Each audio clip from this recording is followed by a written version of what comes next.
why are we not banning coal? You actually find that this is controversial, but sometimes our leaders would even be saying that we shouldn't ban coal because of climate change, which I really believe that can't be an excuse at the end of the day.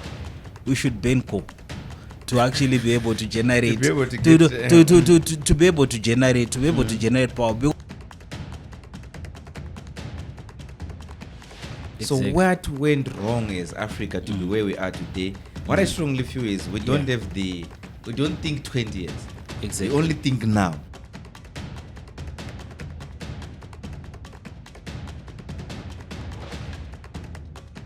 If we have a Chinese child at 6 years old who's able to assemble an engine, who's able to do basic manufacturing, already if they're actually 12 years old, you can even compare them like within, and I'm really sorry about this, but you can even compare them with an African trained engineer.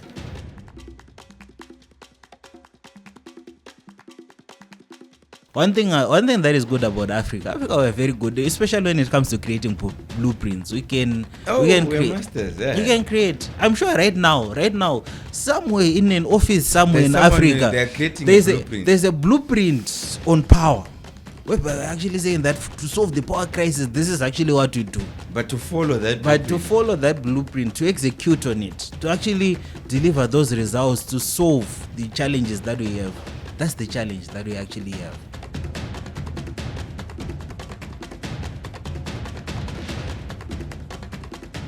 Greetings Africa, greetings Zimbabwe, greetings Zambia. My name is Nyazungu, aka the Chinzvende. Welcome to our podcast where we discuss everything entrepreneurship and everything business. Today I'm hanging with Mr. Tamuka Chinzvende, the Managing Director of M&J in Zambia. Welcome Tamuka. Thank you so much, Mr. Jiri. How was Zambia? Zambia is great. It's great. Yeah. There's no darkness great in Zambia. There's a lot of darkness. it's now it's actually a shocking thing to see electricity, but it's great. How many hours? Yeah. So you actually find that on a normal day it's 4 hours.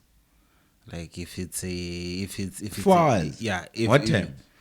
Usually maybe was initially when the load shedding started, you find that there was actually a schedule that they were working with, but now it's just maybe randomly, sometimes maybe from midnight to 3 or 4 a.m., sometimes maybe from 1 a.m. to 5 a.m., sometimes maybe it's actually from 2 a.m. to 3 a.m. So you never know what to expect. And what went wrong from probably what you can, because when I used to go to Zambia, there was always electricity. Definitely. You find that I think one of the biggest challenges that we actually have in Africa, and it's not something that is actually affecting Zambia only, but you actually look at Zimbabwe. even Zimbabwe right now, there is an over reliance on Kariba. Right, and one of the things, especially when it comes to Kariba, for example, you don't have full control of what's going to happen. If nature does this thing and it actually decides that there's going to be a drought this year, then it actually means that these countries, they are actually going to suffer at the end of the day, because most of the electricity is actually being generated from Kariba. So, and if you look at Kariba, I think given when Kariba was actually built, if I'm not mistaken, 1958. 1958, that's... By the Italians. 1958. People born in 1958 now are actually great grandfathers right now, and you actually find that that's the only source of electricity, and nothing was really done to actually get to plan for the future, which also even stresses the importance of having a vision to actually say, but sometimes you as leaders, you should actually, in 1958, even when let's maybe say Zambia gained independence in 1965, Zimbabwe in 1980, our leaders should have actually been able to even just maybe go 20 years into the future, what's going to be happening in 1985. Because at the end of the day, the population is growing. We are crying about industrialization, but the backbone of it is actually power. It's power, which is a big challenge. Yeah. But looking at it, is it a mindset issue? Because here we say it is jailbreak Africa. Yeah. And we are looking at it. Is it a mindset issue? Can we solely blame our leaders, or we need to also blame ourselves as well as Because Yeah. what I look at is uh, why are we failing to invest in things like solar? Whilst we've got sunshine from 1 January to 31 December. 31 December. I think we've got yeah. few weeks which we don't have we don't have sunshine, and now there are now powerful solar panels Yeah. which can actually draw, which can actually charge even when there are clouds. Exactly. So what went wrong as Africa to be where we are today? What I strongly feel is we don't we don't think 20 years. Exactly. We only think now. We only think now. I think that's the biggest challenge that we have in Africa. We only think about now. Having that foresight to actually think 20 years ahead. You know, sometimes I was actually inspired. I was actually watching this video by Jeff Bezos, and he was saying that everyone in Amazon will report to me. Basically, if you ask them, then they're actually not. And they were saying this in 2018 to say that everyone no reports to me. Right now, in terms of their mind, they're actually in 2023. They're actually in 2024. They're thinking 5 years ahead. So he was even saying that sometimes someone can actually be coming to me saying, congratulations for a great quarter, you've exceeded your target. And according to him, he would actually be saying that, no, that quarter was actually cooked in 2013, not now. It's already in the right? past. It's actually already in the past. So you find that is actually the same thing, the same mindset that we actually needed to have to say that, no. As we are going to be growing our economy, and you actually find that sometimes you find the other biggest issue that we have is that us also we don't actually get to interrogate some of these things. You actually find that a lot of people would actually be relaxed. Politicians actually campaign saying that okay, we're going to create jobs, right? And then sometimes, in most cases, it's just a statement at the end of the day. But you actually find that part of it is to actually have the foresight to say that, okay, what's going to be happening 20 years in the future? Like right now, if I'm to tell you, Jerry, to actually say that right now in 2024, in 2034, you actually find that Africa it's estimated that Africa is going to be having 75 million young people who will be unemployed. And you actually find You're that close by. we are very close by. It's only 10 years ahead. But that issue of not having the foresight, because we should have had the foresight to say that, okay, we have a lot of coal that we have. Why are we not burning coal?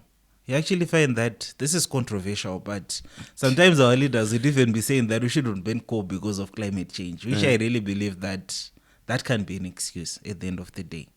We should burn coal to actually be able to generate, to be able to generate power, because But- we have the resources, we have the fuel, we have the means. But it's just about doing it. how is the impact now on economy? Because I understand that when you're looking at the Zambian economy, it's almost probably 10, 12 years behind Zimbabwe in terms of solar energy industry. Yeah. Because in Definitely. Zimbabwe, we started seeing darkness, I think, in around 2002, thereabouts. Around 2000. So I think it's 20 years of knowing this game. So Of most knowing of this the game, households, most of the companies are prepared for, except for the companies which run on very big machines which Very require big machines, electricity solely. But most of them, they've actually made some plan Bs. I think if you go along Broad Road, NMB, you see they've got their solars, which you can actually see that this is probably a 25 kV or a 30 kV, which can run everything at Which that can company. run everything at the So facility, looking yeah. at the economy of Zambia, how has it been hit because of lack of power? And also, we look at it both ways. It's an opportunity, it's a disadvantage. It's a disadvantage. You actually find that when it comes to the impact of the economy, when it comes to power, without maybe talking about any figures in terms of economic growth, this other day I was actually driving in an industrial area in Lusaka, which is actually called heavy industry, right? You find that as I was actually driving there, I just experienced this quietness to actually say that this place is supposed to be a heavy industrial area, but it's so quiet. There isn't maybe a grinder that is actually ringing anywhere. There isn't maybe anything that is just showing that no, you're actually in the middle of an industrial area.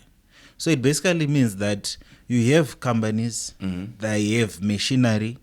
People have actually come in, they've invested in actually having this machinery to actually say that no, we want to go in, we want to produce. Because you find that an economy that doesn't produce, at the end of the day, it dies. It dies. Manufacturing is actually the backbone of any economy. So you go there and then you actually hear the quietness. It tells a story at the end of the day. And they're actually saying that this is in the middle of the day, maybe 10 a.m., 11 a.m. Are they also rationing power, or is just it's same residential, industrial for us? Residential, industrial is basically the same thing that is going on. Yeah, but can we actually give them notes as Zimbabweans? Yeah, because I think as Zimbabweans we give credit to what I noticed is the productive areas. They make sure that power is there. Definitely. Because they actually find that it's about making sure that the productive areas power is there. Sometimes it's better to turn off residential, but at least you make sure that industry is powered up, because that's the and big industry is actually supported. On the other end, you actually find that it is also presented an opportunity, and it's an opportunity whereby you have solar companies. They are actually coming in. They are getting to distribute their rice, and maybe some of them are offering services. So people are now actually beginning to adapt when it actually comes to renewable energy sources. But again, the biggest challenge is actually manufacturing. I would have actually been happier if people were opening warehouses to manufacture solar panels, to manufacture inverters. But just importing at the end of the day, you're supporting another economy at the expense of yours. We're supporting China. We're supporting China in this case. But how can we do it as African countries? How can we turn around our economies like what happened in China? What's needed? What do you think is needed for us to really say we can turn it around? China is almost producing anything. I think almost 90% or 99% of what we have, whether it's in form of clothes, shoes, you look at your equipment, the mics which you're using, it's all China. It's all China. So how can we actually get to that level? Because we look at it right now, it's affecting economies. Yeah. As you said, it's an opportunity for others. But I think the biggest winner here is China. It's China. Because China is the biggest winner. And one of the things, especially when it comes to China, to the Chinese people, they are people who even inspire me a lot at the end of the day. One of the things about them is you look at China right now. I think right now in 2024, just go 100 years back in 1924. China wasn't as it is now. You just go back, even if you go back 60 years, 40 even 40 years. It wasn't. African, Zambia and Zimbabwe were better than China. They're actually better than China. There was nothing. Exactly. There was literally nothing. That was there. Most of the cities in China, they are less than 40 years old. They're less than, which is mind-boggling. I actually heard of this other guy, of this other CEO of a company that actually manufactures elevators, who was actually saying that in China, like in a previous year, I think that was 2022, and they were saying that they installed over 20,000 elevators in China. Right? And 20,000 might seem like a small figure. How many are there in Africa? But in Africa, was they actually comparing with the United States, so they were actually saying that in the United States, we had actually installed less than 500 elevators. 20,000 is a lot. 20,000 elevators. 20,000 is actually a lot. We can say every building has got an average of 3 to 4. Of 3 to 4 elevators. In Africa, it's 2. Yeah, in Africa, it's 2. 2 or 1. In most cases, because you actually find that when it comes to the Chinese, one of their biggest differentiating factors is their work ethic. Those guys, they just work. And you actually find that it's, we can actually call it to say that it's a national work ethic. You cannot maybe isolate the Chinese and you actually point out to say that, no, this guy is more hardworking than this other guy. For them, if they actually say that, no, for us to develop our economy, we have to put in 14-hour days, we have to put in 16-hour days, they do that. And they did that. And it's actually giving them results at the end of the day. And the other thing also is actually, even when it actually comes to mindset and mentality, right?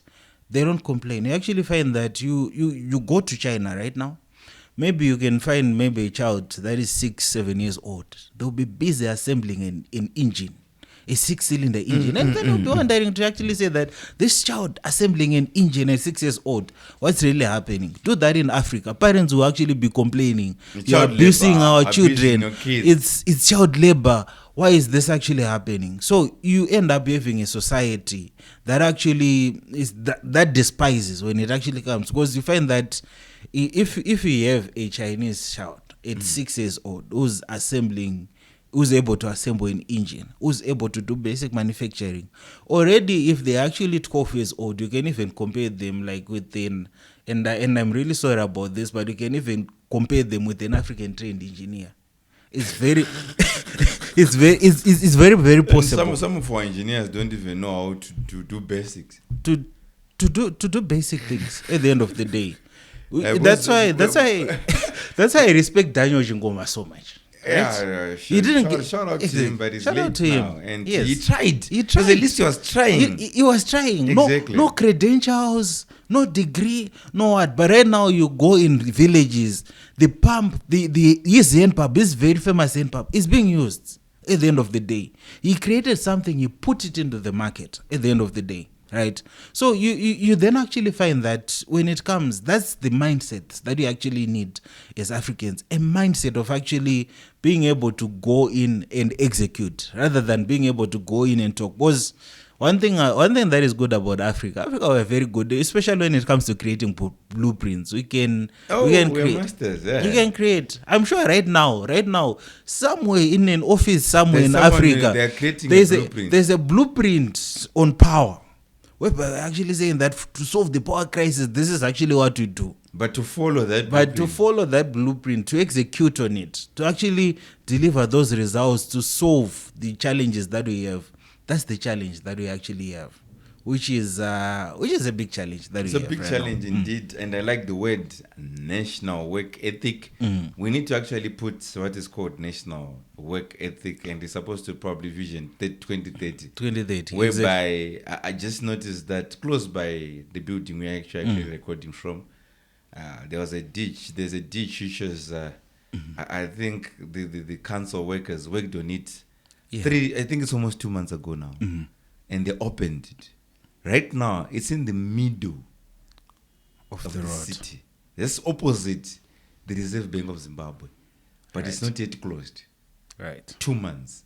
2 months. They were repairing a pipe. 2 months, they can't close that. Yeah. Just in front, there's litter. But sometimes it's about priorities. Exactly. That's why I don't usually want to blame only the government. I don't want to blame the politicians. I usually also say the private sector should be complaining. Exactly. We should be suing city council to say, why are they doing this? They've got fuel to destroy homes. Exactly. But they don't have fuel to actually repair this kind of things. To repair so anyway, so as you're actually hearing that in Africa we've got a problem. Kids 6 years, 12 years, we like the Chinese are busy creating something. We are busy in churches. And our young people are being trained to be future prophets. Yes, but anyway, probably they want to prophesy the industry. And I hope they are also going to prophesy. Who prophesied that Caribou was going to be dry? No one. Okay. No one. But we've got how many prophets? We have a lot of prophets. Why can't they focus on the GDP? So we challenge them to focus on the GDP. Okay, focus on the GDP. Thank you so much. We just take a small break. So continue supporting us. Continue watching. This podcast is being brought by M&J, which is just 10 years old. Continue watching Jailbreak Africa, where we demystify where it went wrong in Africa in terms of mindset and economy. As we celebrate 10 years of building timeless businesses, M&J would like to take this opportunity to honor and celebrate our valued clients. Over the years, we have grown together, creating partnerships that have transformed dreams into reality. We don't just celebrate our achievements, we celebrate the trust you've placed in us Trust that has made us your partners, partners in starting and establishing your companies, and partners in navigating the challenges of business. We've been your partners in investing in Zambia, South Africa, and other countries, helping you tap into new markets and opportunities for sustainable growth and future. Partners in ensuring compliance with local laws and regulations, and partners helping you grow sales revenue for your company. We've also been partners in establishing strong HR policies that will not only help your organization, but will also help you to attract the best talent. Of course, we've been partners in embracing technology, helping you to acquire and implement the best solutions that can increase your efficiency and productivity in your business. Here is to many more years of building long-lasting brands, businesses that endure for generations to come. Here is to 10 years of building timeless businesses with M&J.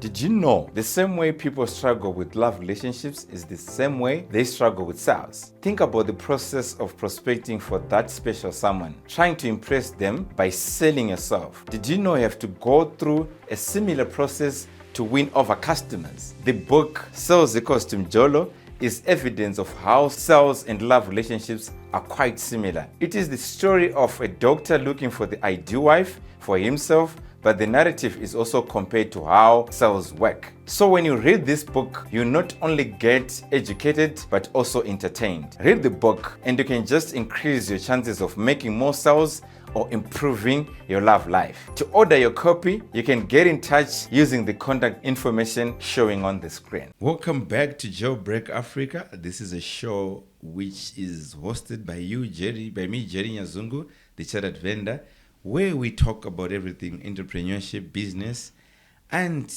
sales, and we challenge the mindsets of Africans. We want to see where we are going wrong in terms of business. We bring in experts, we bring in entrepreneurs who are doing very, very well, and also professionals who are running companies, growing companies in their various sectors.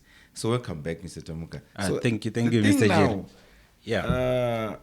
We talked about the problems which you have. Mm-hmm. So how is Zambia in terms of investment?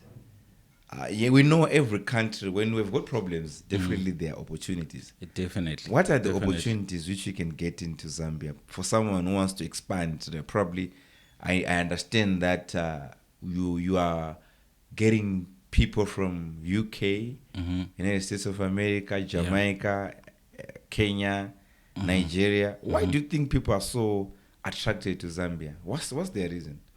You know, when it actually comes to the attractiveness of Zambia as a destination, I always attribute it to three things. Number one, you actually find that Zambia is actually the real gateway into Southern Africa, right? Because Zambia, it actually borders 8 other countries. So you find that there is no country in Southern Africa that you cannot directly access from Zambia, which is actually number one. And the other thing as well was by the fact that Zambia is actually a gateway into Southern Africa, you actually find that for someone maybe they want to establish a business in the DRC, you actually find that the DRC always pains me, but that's the richest country on earth. That's actually the richest country on earth. It should actually be a hub at the end of the day, right? So it's easier to actually penetrate the DRC from Zambia than to penetrate the DRC from the DRC, which is basically a funny thing, but that's true. You're actually looking to say that you want to get into any part of Southern Africa, make Zambia a base of operations, and then you actually start getting into other countries, which is number one. Number two, you're also looking at the level of economic growth that is happening in Zambia. Right now, I can tell you for a fact that Zambia is among the top 50 fastest growing economies in the world. Wow. In Africa, it's actually in the top 10. In Southern Africa, it's actually in the top 5. among the fastest growing economy. The fastest growing economies Okay. at the end of the day. So that's a big indication, because you actually find that for an economy to be growing, it actually means that there's a lot of red tape that is being cut, to say that if you want to establish a business, how easy is it for you to actually get to establish a business. That's also even the other thing, because on the ease of doing business index, Zambia is actually among the top 20 economies that are actually there, it's easy, yeah. where it's easy to set up your business, so it's actually easy to run your business, and where you are also not strangled down, especially when it actually comes to regulations at the end of the day. So it's something that's actually attractive, because at the end of the day, money flows where it's actually wanted, right? So if you actually find that if an economy has those repressive policies that actually limit the ability of someone to operate, the capital eventually it's actually going to run away. And then the third reason, you are also actually looking to say that Zambia is a resource-rich country. So it's actually rich in terms of mineral resources. It's actually very rich when it actually comes to land. Because the land that you have in Zambia, you compare it with Zimbabwe, it's actually times 2 the amount of land that you actually have in Zimbabwe. You compare it to even with the United Kingdom, it's actually times 3. Zambia is actually 3 or 4 times bigger than the United Kingdom. So there are actually very rich resources in terms of land. 85% of it is arable, which actually means that you can farm on it. And then you're also even looking, when it comes to mineral resources, the biggest copper producer, one of the biggest copper producers in the world, right? Okay. And then you also even have, when it actually comes to precious stones, precious minerals, the mining industry again is very, very active. And then you're also even looking, when it actually comes to human resources at the end of the day, you have a country with a lot of young people. Exactly. And I actually find that it's funny that is actually what is happening right now. You go to Europe, a lot of European countries, they're actually experiencing this phenomenon that is actually called population collapse, whereby the birth rates, they're actually slower than the death rates, which actually means that maybe Japan 100 years from now, you only be having a very few Japanese people left if the trend continues. Even Elon Musk is actually saying that that's the biggest threat to one of the biggest threats to humanity that's right why now. These guys, when they're running, they're campaigning, they're advocating that we should not allow women from doing those abortions. Exactly. That was why that was actually one of the key campaign points. But you look at Africa, you look at even countries like Zambia and Zimbabwe. I think even China has also started. Exactly. China has also removed the one-child policy. The one-child policy. The young people, the labor is now. Exactly. So you look at Africa. Africa is a young population. Zambia is a young population, which actually means that even when it comes to having a solid labor base, you have a solid labor base, and sometimes you actually find that, especially for international investors, they can even say that when it's more cost effective. Okay. To actually get even higher from Zambia, to actually build from Zambia, than to actually build from other countries at the end of the day. So that's why you find that a lot of people are flocking to Zambia. I think we've worked with people from a lot of countries, some others from Singapore, some others from China, some others from even some other countries, Sri Lanka. We've worked with Indonesia. Okay. So you actually have all those people from different countries, Mexico, UAE, showing very much interest in which industries are more attractive. So in terms of the most attractive one, I think is the one that we begin on when it actually comes to solar. Solar is very attractive, and then you also even have when it actually comes to transportation. That's also another attractive industry. And then you're also looking at the biggest industries. You're looking at mining. You're looking at farming. And then right now, the other one is also real estate. Because real estate is now very, very big in terms of what's actually happening. People sometimes are buying full properties, raising them down, raising skyscrapers. So those are actually the kinds of things that are happening, whereby the money is actually getting to flow in so that people can get returns from there. Yeah. So let us probably choose one or two industries to talk about. Yeah. Let us talk about the real estate industry. What do I need to do if I want to venture into real estate industry? Okay. Let's say I've got excess money and I'm feeling like I want to invest into Zambia, what is the industry like? Okay, so you actually find that when it comes to the real estate industry in Zambia, so if you've money and you actually want to venture into the industry, what's needed was you actually find that for you, let's maybe say you want to buy land. For you to be able to buy land in Zambia, if you are not a Zambian citizen at the end of the day, you actually cannot maybe get to buy land directly. But what you can actually do is that you can actually get to use a corporate vehicle that you can actually use for So the a corporate purchase of can lands. buy land, A corporate can but buy an land. individual can't buy land. An individual can buy. But now what about happens? if it's a corporate owned Exactly. by foreigners? So what happens now with the corporate company, the structuring is going to be very, very important. Because for you to be able to buy land using a company, then the majority should actually get to be owned by a local. So you can own 49%, but the local guy has to actually own 51% to be able to use that company to invest in real estate in Zambia, which is what you're looking at. But one of the things that is good about it is to actually say that, let's maybe say you come into Zambia, because sometimes a lot of people will be investing in real estate, maybe they're saying that, okay, we want to do this over the long term, which is not an issue. Because if you're doing it over the long term, then you can come in, you get a permit. Maybe after 10 years, you actually get a permanent resident. And as a permanent resident, you actually be able to invest in properties. So they'll actually allow you to invest in properties. Okay. But that's how you can get to go about that process. Yeah, that's good. Yeah. So what about if we've got like industries like solar, when you want to get into solar industries? Are there any tax incentives? What's there in the solar industry? All right. And why is it more attractive right now? And what are the processes? Because I want to hear about the processes first. Okay, so when it actually comes to the processes for setting up a solar company, let's maybe say you have a solar company, and just for the benefit of everyone, you do distribution, you also do installations. So if you're going to be setting up a business in Zambia, number one, you actually find that there's a registration body, that's PACRA. So you have to register the business with PACRA first, and then as you actually register the business, you also have to actually register it for taxes, and then you also have the other statutory bodies that you have to register with, right?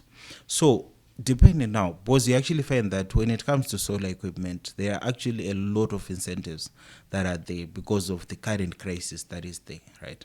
So you actually find that some of the equipment, you can actually be able to import it duty-free. But what it means is that for you to be able to import it duty-free, you also need to actually be registered with the Energy Regulatory Board. So you actually find that whether you are going to be doing installations, whether you are actually going to be maybe doing distribution of the equipment, if you actually get to register with the Energy Regulatory Board, then you can be able to import your equipment for commercial use duty-free, which is actually very, very important, and it will actually save you money at the end of the day. And the good thing about it is that the Zambia also has the Zambia Development Agency, which is the ZDA. So if you get an investment certificate from the ZDA, and then you establish your business in an economic zone, right? Maybe because you actually have the Lusaka Multi-Facility Economic Zone, and then you actually start. Is it more like a special economic zone? It's a special economic zone. So where you get tax incentives. Tax incentives. So you actually find that you're actually eligible to a tax break, maybe on your income tax for up to 15 years. So just depending, to actually say that if 15 years, and then maybe you actually have extended breaks that are actually divided depending on the percentage of the tax that you actually be remitting, since you'll be considered to say that you are investing in the Zambian economy. And the good thing about it is that sometimes you can even get your incentives from establishing your business in an area considered the rural area in Zambia, which is also actually a good thing, especially when it then comes to investors who are actually looking to benefit from Zambia in the long term. Okay. Yeah. That's great. Yeah. So it's just probably to close it down. What would you want to tell someone who is eyeing Zambia right now? And I know we've got local investors, we've got foreign investors, but what can you tell them in terms of coming into Zambia to invest? Why should they actually do that, and why is it a noble idea to come and build the economy of Zambia? Okay, thank you so much for that. Right. So for someone maybe who actually wants to expand into Zambia, one of the things that I actually always say is to say that You cannot build $1 billion company focusing on one country. And then impossible. one is a very dangerous dangerous number. number in business. What happens if the only country that you're focusing on? What happens if things go sideways at the end of the There's day? a war. Exactly. So you don't have to actually be comfortable to just say that, no, I just save the people in this city or only the people in this country. It's actually about getting to expand your horizons, so that at the end of the day, the moment you go into another economy, it actually helps your business in terms of growth. Even when it actually comes to say that in terms of aging as well, it's very, very important. And then number two, when it actually comes to Zambia, number one, you're actually looking at a country that is not restrictive. When it actually comes for you to be able to run your business, for you to be able to operate your business. And you also even have a country whereby you actually have people who are welcoming at the end of the day. It's also a very important factor, because I've read of some countries whereby maybe if you're a foreigner, you actually have a business in that country, you end up being targeted for actually saying that no, why are you growing the business? Why are you growing the this contract? business? Why are you taking this contract, etc. But I actually find that you actually have an environment that is actually welcoming. And then also the third reason, which is also a very important reason, it's actually the issue of leadership at the end of the day. I think the leadership also of a country is very, very important. But sometimes if you have a leader who also is actually has a business background, for you as an entrepreneur, they understand say that what do entrepreneurs expect? Exactly. What would actually grow the economy at the end of the day? Because if you're establishing a business, let's maybe say it's actually a skills heavy business, and you actually have to import your skills maybe from your home country, etc. Right? If in a country that is welcoming, they appreciate that, to actually say that no, these guys are coming to add value to our economy. Let's make things easier for them. And the leadership in Zambia, they have an appreciation of that fact. Okay. To actually say that no, if someone is actually getting to establish a business, yes, at the end of the day, it has to be a win-win. The country benefits, but you also as an entrepreneur, you also actually get to benefit.